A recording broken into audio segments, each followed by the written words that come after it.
Hello everyone. So welcome to the next theme in our modern history course on modern history. And the theme 3 is the Indian reaction. In the theme 3 we'll have I think 3 to 4 sessions. It will be a relatively shorter theme but a very important theme. We'll discuss that. So till now we have discussed in our theme 1 we have discussed about the idea about first we were discussing the modern history, right? So within the modern history the first thing how British have conquered it, then how the British have administered it. Now, this obviously this idea is finished, right? And this idea will go parallelly, the administration side and the Indian reaction side. So, for example, they will do something and it will evoke some reactions from the Indians. So now these two things go parallelly. In theme 2, we have talked a bit of idea of the conquest, for example, subsidiary alliance, doctrine of lapse of Dalhousie. And then we have talked about the land revenue system and all these things. And now we'll look at the Indian reactions to those things. Now, within the British conquest, they have overcome, they have dragged the other Europeans out, and they have been fighting with the Indian princely states. They have kept the princely states at bay or put them under the subsidiary alliance, and these kind of things they have done. Or they have outrightly annexed a few areas such as Punjab, Sindh, and we have discussed that. Now, in the second theme, we have talked about how they have transformed an Indian economy which was independent, which where agriculture was dominant but manufacturing was developing, it was developed, it was trading nation, to a nation which is totally depleted in resources, to a nation where a lot of problems are there in agriculture, disturbed the whole social balance because of the ruralization of the jobs, deindustrialization, a lot of unemployment, poor employment conditions, money lenders, zamindars, and a lot of problems, a lot of hierarchy. So this led to the a lot of problems for the Indians. We have discussed all the three land revenue systems as well in detail, the impact and other thing. We also talked about the socio-cultural policies of the Britishers, where they tried to interfere into the socio-cultural conditions in which the Indians are living for so many years. Especially the Mughals or the previous rulers, they did not try to interfere a lot. And this is how the British rule was distinct from the other rules. When the other rulers have come in, they belong to a relatively less richer culture. So they saw the Indian culture, they saw Indian social conditions, they found a better. So they did not try to change that. Rather, the British have come and they have tried to change that as well.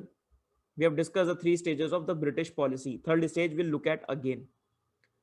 Now, obviously, in this context of such poor administration, such very exploitative administration, there is bound to be a reactions to it. Now, when we react to anything, what kind of reactions can we expect? First of all, one reactions we can expect some local reactions. What do you mean by local reactions? Local reactions mean, for example, British have, let's say, permanent settlement in the eastern area, which is highly exploitative. So you'll have someone revolted here, someone revolted here, someone revolted here. So these are local reactions. The reactions can come from the side of the, let's say, peasants. Reaction can come from the side of the civilians. Reaction can come from the side of the tribals because their own areas are taken up. Reactions can come also from the sepoys. We'll discuss that in the next session. For example, those who are working in the British military itself, army. Second kind of reactions that we will look at will be a more ideological reaction. What do you mean by ideological reaction? That means if we have to fight British, we have to make one organization. We have to get people in. We will make a long-term perspective, not a short-term perspective. So here they'll have a short-term perspective. A lot of violence will be there. And here ideological, it will be more of a long-term battle can be seen. That is a two kind of, for example, formation of Indian National Congress. or the formation of, let's say, any organization. Let's say we'll discuss in the next theme when we'll discuss about the INC. Before INC, a lot of organizations have been found for the interest of the Indians. For example, there's one organization which was formed against the that Indians should be there in the civil services. So for that, they have formed one organization. That these are the other reactions to the British rule. In this theme, we are concerned only with 1850 to 1857, and then in the last lesson, when we'll talk about the socio-economic reaction. For example, firstly, the economic ruin that the British have brought. So some reactions to it. One reaction, that how British have also made Indians aware that their culture may be having a lot of problem. So the Britishers were also a catalyst for us to make us realize that we need to do the self searching. We need to realize that we are also somewhere, our culture, our traditions are also very outdated. So it will come in the form of a different organization. For example, Raja Ram Mohan Roy, Ishwar Chandra Vidyasagar. So these are the people who will do the soul searching, that we need to reform Indian society itself so as to fight against the foreign invaders, so as to fight against the foreign ideas. So this is the overarching idea about this particular theme 3. है ना? Chalo.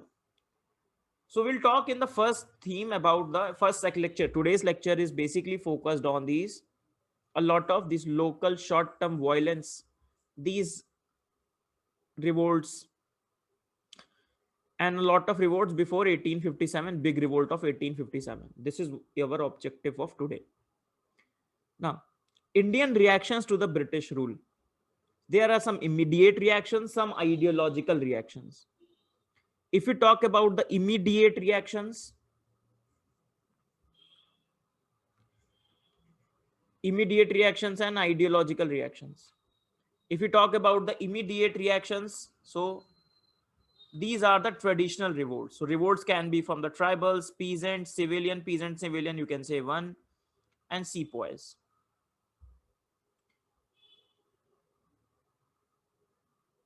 Why peasants and civilians are one? Because majority of the civilians were nothing but peasants only, especially post ruralization and especially post peasantization of the population. We have discussed that. So these are the traditional revolt that we'll discuss today. Next is the ideological. For example, the organizations they'll create, they'll use the education, they'll use the press, they will aware the masses, making sure aware of the masses. For example, that we have discussed the drain of wealth theory. So that lies in this particular category. So these are Indian reactions to the British rule. Now, overall, if we talk about the causes of the Peasants Rebellion, okay, this chapter, first of all, is totally I've covered from the spectrum itself. Let's be very clear with it. I've covered it from a spectrum perspective. You are reading NCRT, I hope, new NCRTs, in which they have focused on a few rebellions So what you need to do, you need to complete those, you need to focus more on those rebellions, because there are a lot of rebellions. In totality, more than hundreds of the rebellions have taken place, small, big, and all this. But whatever has been given in NCRT, you need to put more focus on that. Okay? And also I'll highlight that which are the rebellions you need to focus here as well. I've selected a few of them. Chalo. So let's come to the causes, overall causes if we talk about. So you can imagine yourself, kya cause honge? First, deindustrialization and the ruralization that has increased the pressure on the agriculture, right? When you have increased pressure on the agriculture, along with that, you have a very taxing land revenue settlement policies, increased tax, eviction of the peasants, new zamindars, absentee landlords, encroachment on the tribal lands, the tribals who have used that land for their own minor forest resource and all these things, and now you have taken it away from them. So these are very extractive colonial land revenue settlement policies which they have done, and we have discussed that all the impact of these policies we have this. No? Then exploitation of the rural society and the growth of the intermediaries, for example, the money landers. Money lenders, why they have increased? Because now the Britishers have said that we want the revenue only and only in the cash. When they want revenue only and only in the cash, then they have to put up these intermediaries such as money lender. From where they'll get this money? Zamindars, T-nets who is doing the subleasing, sub-infeudation. So these are the intermediaries. The more middlemans are there, the more problem that is there. You can see in the recent farm laws. Expansion of the revenue administration over the tribal lands. So the loss of tribal peoples hold over the agriculture and the forest land. So expansion of the land revenue administration over the tribal lands. Chalo. Let us discuss some characteristics of the traditional revolt. Then we'll look at some of the characteristics of the tribal revolts as well. And then we'll move to one by one and we'll look at the region by region. Characteristics of the traditional revolt. Just, yes, here. Okay, fine. So if we talk about the traditional revolts, what are the characteristics of it and how we are saying that they are traditional in nature? They are traditional in nature because of the different characteristics that belong to them. For example, if we talk about the nature, so these revolts are not inspired by the modern ideas. For example, when we look at the freedom struggle, our freedom struggle, which has inspired our preamble, let's say. Now that was inspired by the modern ideas. Freedom struggle post 1857, you can say, post 1900s, like that. Modern ideas such as equality, civil rights, and we'll discuss fundamental rights. And our Indian leaders will talk about it, will discuss about it, that in the future, India needs to be based upon these model ideas. But in these small revolts, you can see they're not inspired by these modern ideas, equality, civil rights. They're not educated. They don't know about it. They are more of a traditional values and notions. So was more of a restorative in nature. That we need to restore the old order, not bring a new order which was based upon these ideas. So the India which was formed post-independence, it was based upon the new order. Yes, our leaders have laid the foundations of it. And that's the credit should be given to them, that they have laid the foundation so that when India transitions into a new order, let's say new political democracy that B.R. Ambedkar talked about, one man, one vote, one value. So these are based upon the idea of the modern ideas. While the traditional values and the notions or traditional revolts were based upon the restorative ideas, that we have to restore the old norms, old rules, like that. Next, if we talk about the area, now these rebellions were focused more on the local level, local traditional ideas. Why they are revolting, they'll take focus on this area or bit of small area. They're not focused on, let's say, what is happening to person away from us. I am focused on my local issue. I'm not focused on, okay, whole India is getting exploited by the or by the Britishers. No, I'm not worried about that. I'm just worried about solve my local grievances. That's all. Or I will revolt to fight against my local grievances. I'm not looking, okay, it's the similar revolts are happening into other places. No, I'm not worried about that. So revolts are happening. The common causes are the same, but the players are different. So they do not have an all India vision. No all India vision was there. Next, what about the violence? Obviously, it will be violence. Violence will be there. It will be very spontaneous, because these are the problems when someone faces these problems and the reactions will come. And they are marred with violence. If we talk about the planning, it was no planning. Not planned. Some semblance of planning can be there, but itself there was no planning per se.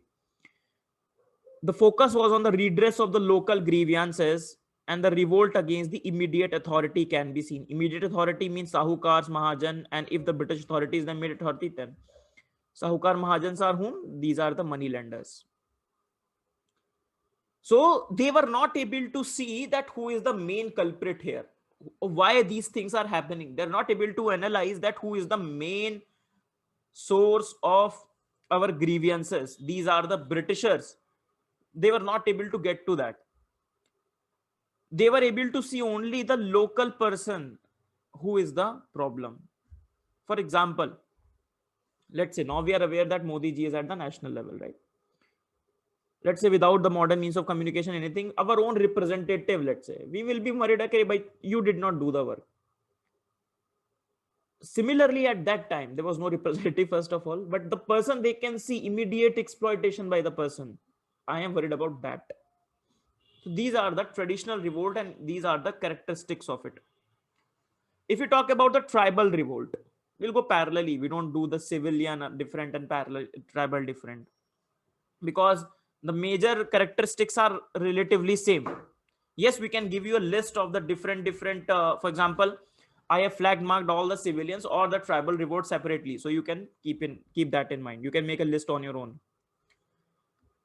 So characteristics of the tribal revolt. Tribal revolt's characteristics. So resentment against the imposition of the laws by the foreign government, destroying the tribal's traditional socio-economic framework. So there was a resentment that these laws which are framed by the foreign government, they are destroying the traditional socio-economic framework of the people. No. Tribals were very unhappy with respect to that, because tribals have their own way of doing the things, right? They have their own traditional socio-economic framework with which they used to do things. For example, their own grievance redressal, their own cult, for example, doing the, for example, let's say their own socio-economic thing, for example, female infanticide. I'm giving a hypothetical example. I'm not saying good, right, or wrong, but I'm saying they have their own way. When they have their own way, and when you destroy that, so according to them, this is the foreign government which has come and which is destroying their socio-economic framework. No, we don't like that. We don't want that. Next, solidarity. Tribals have the major problem with the outsiders. For example, they're living happily in their own area. Now, anyone comes from outside, whether it be the Britishers, whether it be the Indian zamindars, whether it be the Indian moneylenders, they will be outsiders. They will term them as Diku, D-I-K-U. We'll see. Now, the solidarity of the tribals is basically seen based upon their tribal identities and ethnic ties. That, okay, we are the tribal, I belong to that particular tribe, you belong to the same tribe, and then we have the solidarity and we'll fight against these people. Few of the things you can also observe in this tribal revolt, that is T1 plus T2 plus T3. That means a few of the tribes coming together and fighting against the Britishers or the local authority. Local authority, or let's say moneylender, like that. So this thing you can observe. T1 plus T2 plus T3. Apart from that, not all outsiders were exploitative. For example, someone coming from outside, but he's really poor, because obviously he's coming from urban area. He was earlier, let's say, employed in the handicraft industry, right? So not all outsiders were villains. Some of them, they also incorporated. So for example, some poor, some other people also. So not all outsiders were villain. Next is the cult leader. In the tribal revolts, especially in the tribal revolts, in all the revolts, you need a leader, isn't it? We don't have anarchist movement of those time. For example, the leaderless movement that is there. For example, can you tell me any leader of Arab Spring? No. Any specific leader of Arab Spring which has stand out like that? No. Any leader of Black Lives Movement program? No. Any as such leader of, let's say, these farm laws, farm protests? No. Any particular leader, let's say Shaheen Bagh protests? No. Any particular means like a very seminal figure. Around him, the whole protest revolves. No. So these movements have an anarchist tendency. They don't have a leaderless. They are a leaderless movement. But in the tribals, you have the following of the cult leader, the messiah-like figure, that he is the person who will take us away from this issues and will bring us to the new order. So for example, Birsa Munda, we will see that he was that messiah figure who encouraged their people to revolt against the outsiders. Okay. Then I'm spending a lot of time here to understand, because when we'll go into the revolt, we'll go very quickly, we'll briskly go after one revolt after the other, because we need to understand the common causes, and that's all we need for the exam. Arms and tools. Now, as compared to the Britishers, for example, we have seen how Portuguese have dominated the western coast. Similarly, how Britishers have dominated the Indians, isn't it? With the modern tools, modern techniques, modern strategies, modern military tactics. And these tribals were doomed, obviously. How can they fight with bows and arrows and with stones and with spears? Obviously, they cannot fight with the Britishers with respect to their outdated resources. No, they cannot. So they were doomed from the beginning, obviously, that's true. So these are the characteristics of the tribal revolt. Now, before we move into the each and every revolt, let me talk to you about the questions, how the questions you need to prepare, or how you need to look at these revolts. Now, if we talk about prelims and then we talk about the main. Now, in the prelims, what you can expect question. For example, one question you can expect, they can give you a lot of description, and they can ask you which is the revolt we are talking about. Okay. So they can give you a lot of description. Okay, in this area, this revolt has happened. These are the leaders, and which is the revolt we are talking about. First kind of question. Second, they can take up some famous revolts. They can ask you about to arrange them chronologically.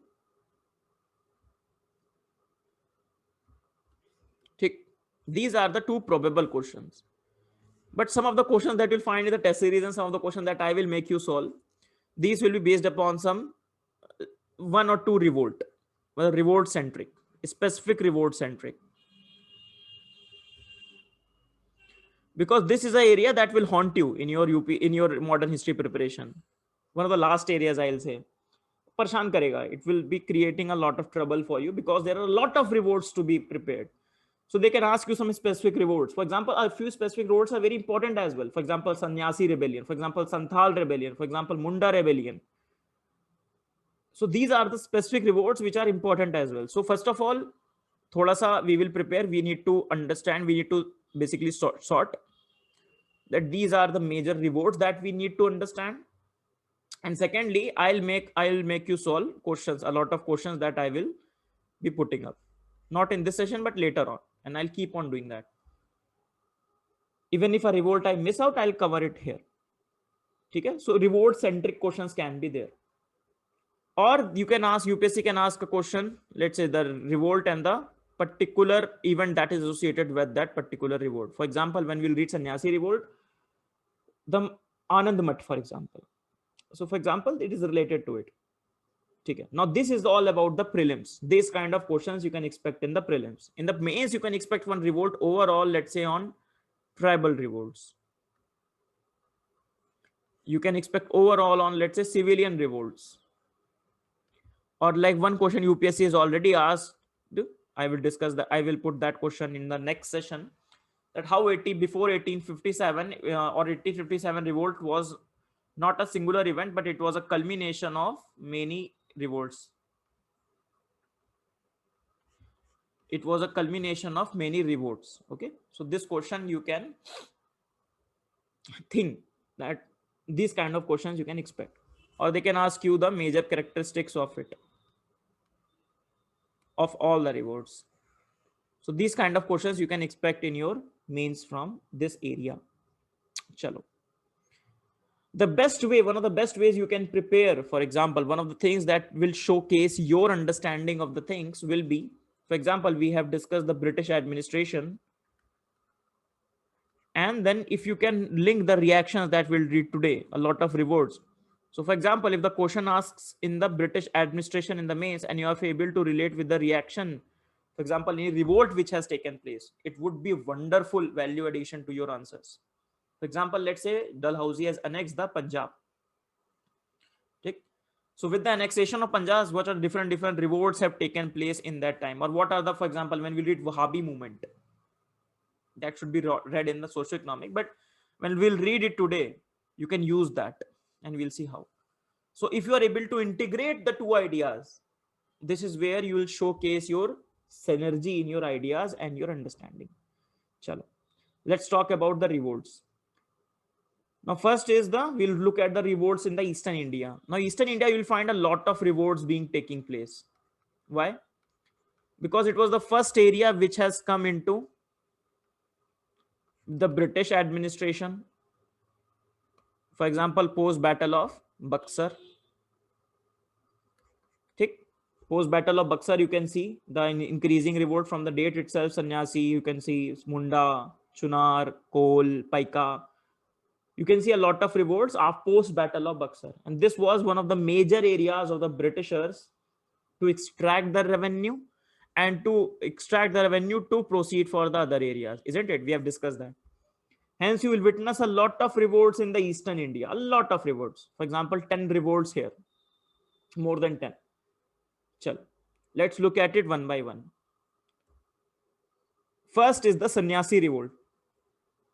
Now, the area is, for example, you can see Jalpaiguri to Murshidabad. This is the basically area of Bengal where it was very active.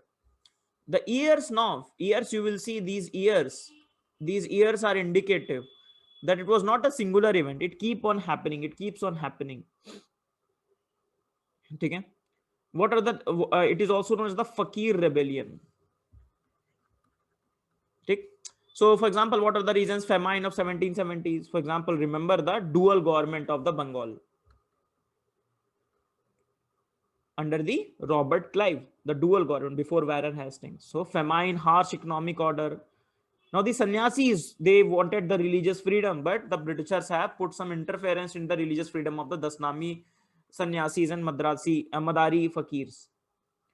For example, you cannot travel in such way. You cannot take up the money from the people.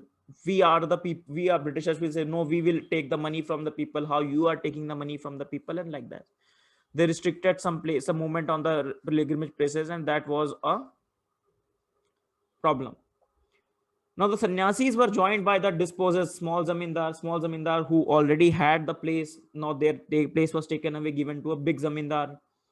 Disbanded soldiers, for example, those who are serving in the Raja or something, ruler poor, you'll find the similar trend. So they all joined in.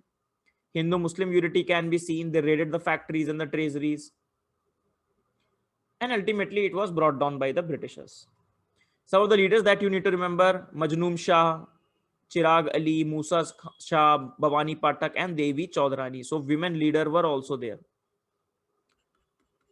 Now, why this revolt is very important? Because a lot of literature has been written. For example, Bankim Chand Chattopadhyay, he has written 2 works on this idea. First is the Anand Math, and second is the Devi Chaudhrani.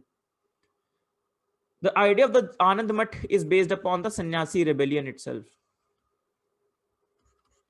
And the Devi Chaudhrani was the contribution of the Devi Chaudhrani as a woman to the revolt. So basically a bit of feminist document. Now, one thing also you need to keep in mind the name of these documents as well. One time UPSC has asked one question to arrange it chronologically. So even if you know that Sannyasi revolt was done in 1763 to 1800, but it was written after, let's say, 80 years, or once after 100 years it happened. Anand Math in 1882. It's really good to know the timelines of these people. For example, Bankim Chattopadhyay, 1838 to 1894. And these things are very subtle things. Sometimes you don't even realize that, but it remains on the back of our head. And sometimes in the prelims, all these things comes and they solve our questions. Chal. Next is the Chua Rebellion. So you can see the area again in Bengal, in the Midnapur, it was very active. So they are the tribal uprising. For example, you can see tribal uprising, basically farmers and the hunters. Idea is the same: the famines, the enhanced land revenue, economic distress. And you can see the time also. Again, not a specific period, but the time of the disturbances. Some of the leaders are Chuar Sardar, Shyam Ganjam, Subla Singh. One of the significant revolts in this time was done by Durjan Singh, who was the Zamindar of the Raipur, and his revolt was brutally suppressed by the Britishers. Okay. Ideas will be similar. That's where we have spent a lot of time to understand those things. Now, this Chuar is considered as a derogatory term by historian who called it the revolt of the Jungle Mahal. Okay. So it is known as the revolt of the Jungle Mahal. This line you have to remember. The next one is the Munda Revolt or Ulgulan Revolt.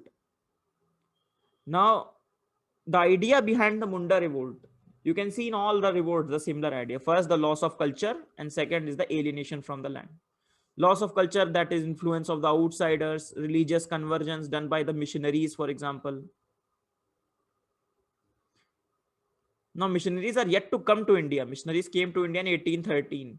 But before that, these works were done by the other Europeans. Let's say Dutch, we have discussed that. Their major focus of the Dutch was on the religious conversions, the destabilization of the indigenous social order. Then in the alienation of the land, tribal agrarian system based upon the feudal system and the zamindari taken away, forest protected areas alienated. For example, British have said, now let's say this is our area because we have to extract a lot of revenue. So not tribal cannot enter in their own forest, right? Exploitations by the money lenders and the contractors. So it started by the Birsa Munda, who was known as the father of the earth, messenger of the god, miracle, healer, and all these things. So call to the tribals to reclaim the physical and the cultural space. And this is the area in the Chota Nagpur Plateau. You can see current day Jharkhand, where it was very active. Jharkhand and Bengal, very near to Bengal. And that is why Amit Shah recently went and he did this Birsa Munda, and wrongly also. So Birsa Munda is a very, very famous and very polarizing figure. And now politically active as politically sensitive as well. Now UPSC in 2020, this year prelims have already asked question on the Birsa Munda revolt, right? So again, they won't be asking such a question. Next is the coal uprising. Coal uprising, you can see again the area, the similar area, Bengal and this area. This is again a tribal uprising. Even if the current times, you can see this is one of the areas where the Naxalites are very active. The idea is the same. For example, they are the inhabitants, coals are the inhabitants of the Chota Nagpur Plateau. So large scale transfer of the land from coal headmen to farmers and the money lenders who are Hindu, Sikh and Muslim, they consider them outsiders, right? So, and the British judicial and the revenue policies were there, these traditional social conditions of the coal.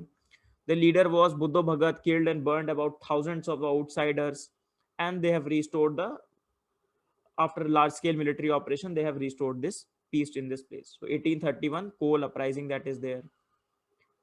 Pica Rebellion, very significant. Pica Rebellion, we'll see why, because now the government has said that this is the first war of independence. In 1817, when the 200 years of 200 years of Pica Rebellion has happened, the government has declared is the first war of independence.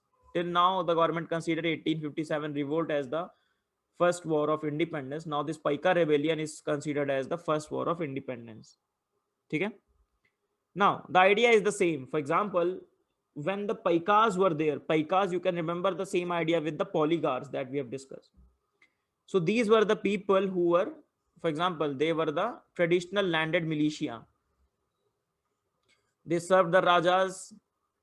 They have the land to themselves, living very well. Rent-free land was given. For example, you can imagine like a knights in a feudal system. Now, when obviously the Britishers have taken over, captured the Odisha, when they have captured the Odisha, they will dethrone the Raja. When the Raja is dethroned, who will do this? Who will patronize these people? Obviously, that's a problem.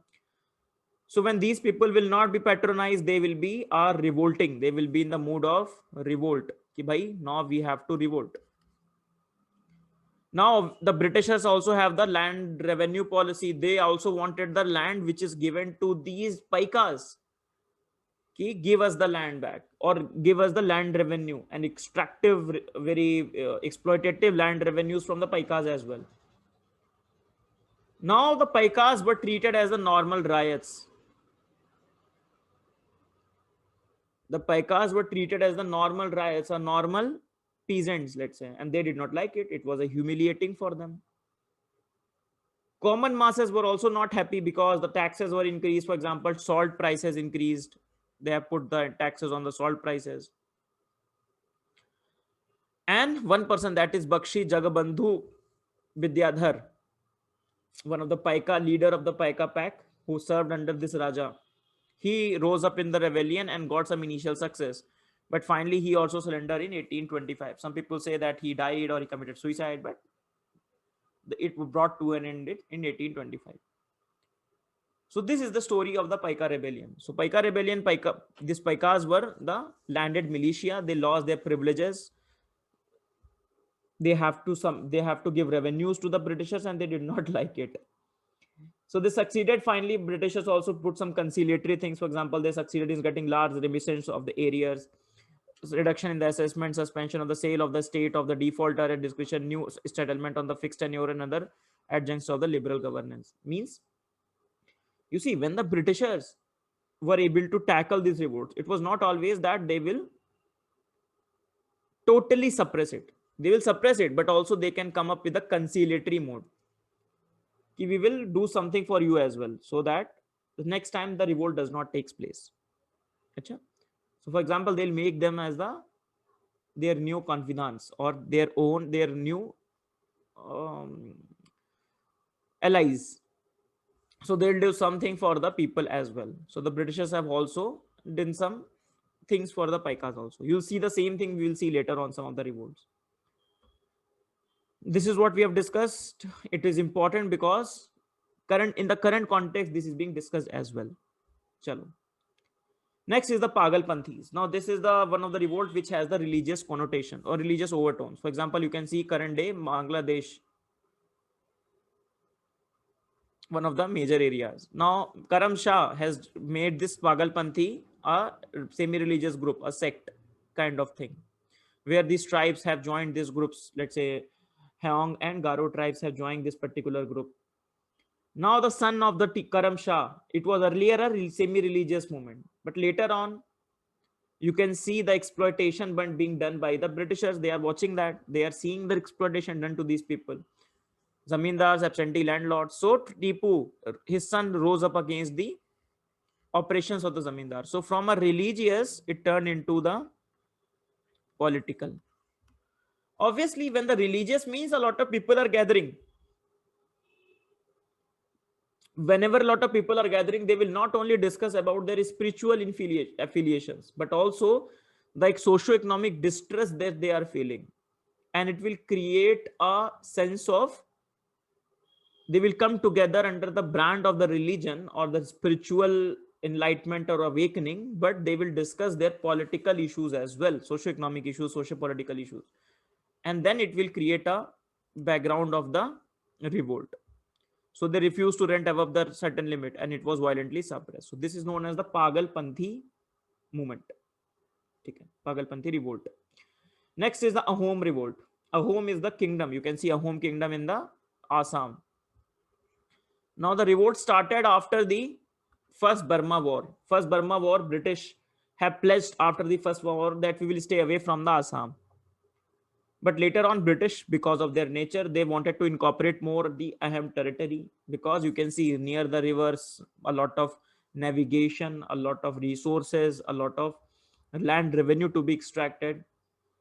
And finally, the Ahom Prince, that is Gomdhar Conver, he led the rebellion in 1828. This is one of the important revolts that you need to prepare. Okay, he led the rebellion in 1828. And the British early then followed a conciliatory policy and had over the upper Assam to the one of the Maharajas. So it was a civilian uprising. Okay? Ahom revolt, idea is clear. So after First Burma War that we have discussed under the Lord Amherst, the British have pledged that we will stay out of the Assam terms. But later on, they won't stick to their words and they want to do all these things, right? So they'll get into the area and revolt will start. Next is Khasi Uprising. Khasi is from that, it is Meghalaya, Garo Khasi Jayantiya. So the same idea, tribal uprising, entry of the Englishmen, Bengali laborers from plains brought to the region. For example, to work on these tribal lands, a lot of Indians, for example, from the plains, because a lot of population is now free in the plains. They will be brought here and they'll consider as them as Diku. Right? So Tiraj Singh led this revolt with the tribes such as Khasi, Garo, Khamtis, Sangpo. So T1, T2, T3, T4 that I've explained you. So it led to a popular revolt, and finally in 1833 it was suppressed. Khasi Rebellion. Then Farazi Revolt, important one. Now Haji Shiarat Allah, he founded the movement that is Farazi. Again, it is of a religious overtone. Then religious to political. So supported the cause of the tenant versus the Zamindaris, aimed to expel British intruder from the Bengal. Same idea. Farazi Revolt. Then Kond Uprising, again the same area of the Odisha. So suppression of the human sacrifice. So these are the things that led to uprising. For example, Britishers have said no human sacrifices will be done. You can see the time period of the William Bentinck, before 1837. New taxes being imposed, entry of the zamindars. So the leader was Chakra Bisoi. So young Raja led these own people to this uprising. Then later on also in 1914, you can also see another revolt happening, hope for the autonomous government. But these things will go on. Tribal revolt, and they happen in a periodic sense. And the last one from the eastern India, that is the Santhal Rebellion, very important. So it was before just your 1857 revolt, 1855-86. So it was, those revolts are also important, which are happening at a particular time period. Because, for example, Birsa Munda Rebellion, that is important. Santhal Rebellion, important, which are happening at a particular time. These are important. So two leaders, that is Sidhu and Kanu, fought against the outsiders. Same idea, permanent settlement, exploitation, famine, and all these things. So money lenders, zamindar, they'll fight, they'll proclaim an end to a company's rule, declared the area between Bhagalpur and Rajmahal as autonomous. See the map, homework. And rebellion was finally suppressed in 1856. So this was the Santhal Rebellion. Chalo. What you need to remember, you need to remember the name of the leader, the Sidhu and Kanu. Okay? Chalo. Now let us discuss some of the rebellions which have happened in this particular Western India. Koli, Surat, Salt, Kutch, Ramosi. Ramosi is important. Ramosi and Bhil are important ones. The first one, that is the Bhil revolt. Bhil are the people who live in the Western Ghat. Now they are also confined. They are also placed in a lot of states such as MP and all. So they live in the Western Ghat, control the mountain passes between the North Deccan. The revolt reasons, famine, economic disaster, misgovernance. And the revolt happened over a lot of revolts have happened. 1825, 1831, 1846. So these are the Bhil revolt. Later on, British also put a lot of these Bhils into their armies as well. The same we will see also with the Ramosi revolt as well. Next is the Kutch Rebellion. Kutch Rebellion, again, you can see 1816. This is completely Gujarat area, right? Defeat of the Kutch ruler Bharamal in 1819. Kutch into the EIC position. You know what EIC will do. British resident will come. He will control. He will intrude. He will be a pain for the ruler there. And then finally in 1831, revolt has happened. Next is the Ramosi Rebellion. Ramosi Rebellion happened in the Satara area. You can see Satara. So Satara story we know after Maratha in 1818. After Marathas have conquered after third Anglo-Maratha war in the Lord Hastings area, they have conquered this area and they have put the very small Raja in the Satara as well. Okay? So Ramosi hill tribe of the Western Ghat versus the British rule and the administration. They did not like the policy of annexation post the third Anglo-Maratha war. And Ramosi were the tribals were employed by the Marathas. Now Marathas are gone. Obviously, they'll be disbanded. They don't have a lot of land, and obviously they are frustrated, just like the Paikas of the Odisha. So they rose under the Chittur Singh in 1822 and plunder. Again, after 1839, Pratap Singh, when the Raja Pratap Singh was removed, they again rose up in rebellion, and the Britishers, after a lot of suppression, adopted a pacifist policy, that is recruited some of the Ramosis in their own army. Right? Chalo. Next is Surat salt agitation, from the name itself, salt agitation. And the salt agitation you can see in the border areas, the sea areas. There also the Britishers will raise some of the salt duty, let's say from 50 paisa to 1 rupee, and the government will have to withdraw it after a lot of agitations. The similar thing was done when in 1848 the government also tried to introduce this Bengal standard weights and measure. Again, boycott and passive resistance was there, and the British have to withdraw. So this is nothing but small agitations were there, not a lot of revolts, and you can see successful also. Majorly on the issue of the salt. Later on, you can see Dandi March happening by the Gandhiji on the issue of salt itself. Okay. Next is Koli Rising. So Koli Rising basically were the people who lived not Bheels, but Kolis are different and they lived near the Bheels. So they have seen the Bheels getting up in the rebellion. They also raise up in rebellion. You can see this area again.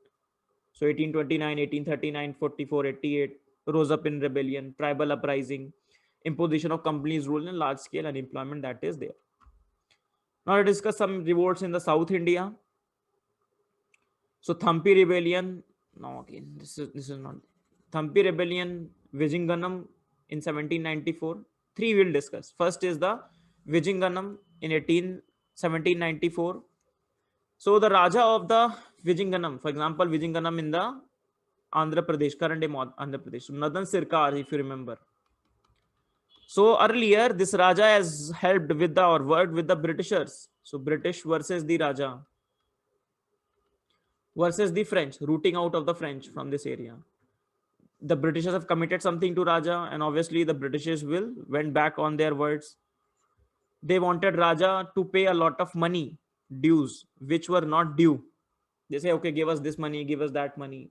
That we don't have that kind of money. Then again the revolt happened. So Raja and the people against the Britishers, and the Raja died in 1794. So this is one of the revolts of the South India. Very important revolt, that is Thampi Rebellion. You can see in the south, in the Kerala. So basically the deep resentment was there after the subsidiary alliance was signed with the state of Travancore. It was not liked by the Prime Minister Velu Thampi against the company. He come up with the Kundahara proclamation, Kundahara in this area you can see. And he did not like it, that what is happening. And he rose up against the rebellion versus the Britishers. Maybe you people belonging to this area, you'll have a lot of idea about this particular revolt, better than obviously what I can explain. And the last one, that is Mopla Rebellion. Mopla Rebellion we'll again see in 1920s, 1920. That is more significant. But the idea is the same. That is the policies of the Britishers, especially post the capture of the Mysore. So Mysore is captured in 1799. They will capture these areas and they will impose very high land revenue system, a very high extraction, and all these things they'll do. So revenue demand increase, field size decrease, operation increase, and they have done 22 rebellion from 1836 to 54. Nothing successful. But we'll look at the second Mopla Uprising that will happen in 1921. That will non-cooperation movement and the Khilafat movement, at the time of the non-cooperation movement and the Khilafat movement. Let us look at some of the happenings which is happening in the North India. In North India, a lot of rebellions have happened place. For example, my birth town, Bahraich, that is a place in the Nepal border. So Bahraich, Gorakhpur, a lot of rebellions have happened in the north, because obviously maximum land revenue extraction was from this place, right? These are the people who lived, let's say, small zamindar, dispossessed zamindar. That is why we'll see 1857 revolt which has happened. The focal area of this was the north, especially the UP Bihar. Specifically, we'll look at the Kuka revolt and the Wahhabi movement. First is the Kuka revolt, for example. So Kuka revolt was early, that is the same case. It has a bit of a religious connotation. Earlier, Bhagat Jawaharmal has established this Kuka movement in 1840. His son Baba Ram Singh, not his son, but the leader of this Kuka movement, founded the Namdhari sect. Now the British have overtaken the Punjab.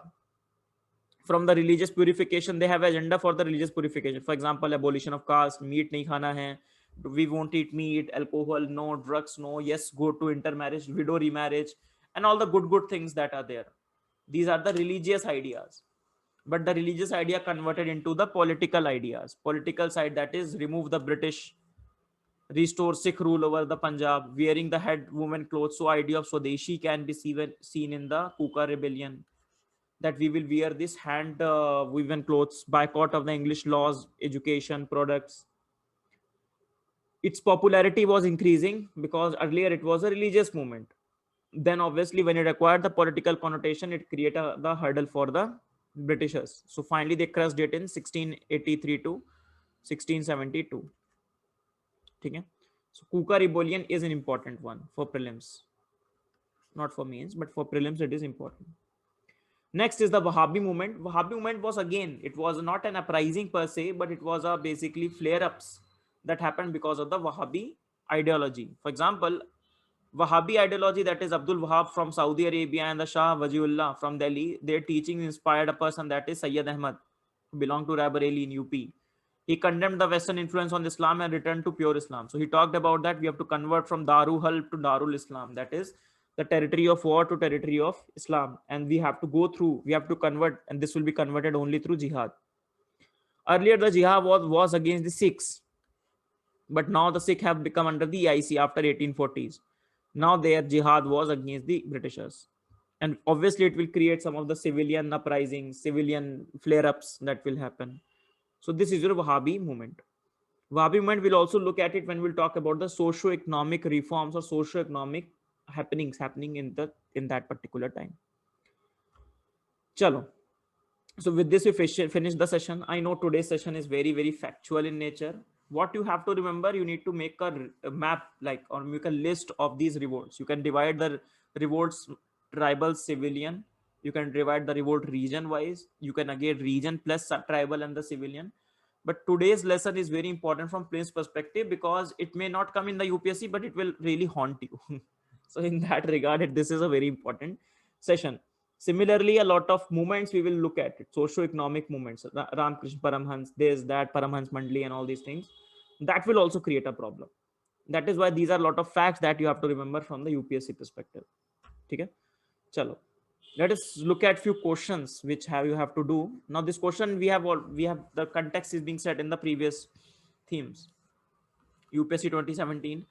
Clarify how the mid 18th century India was beset with the specter of the fragmented polity.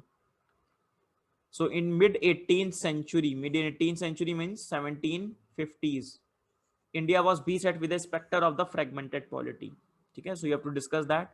2017 question. Then next is the third battle of Panipat was fought in 1761. Why so many empire shaking battles are found in the Panipat? Again 2014. So these two questions, please try to answer these questions. This question, some of the points you can get in your spectrum. Okay? Chalo. Let us do one question. This year 2020, this question has been asked.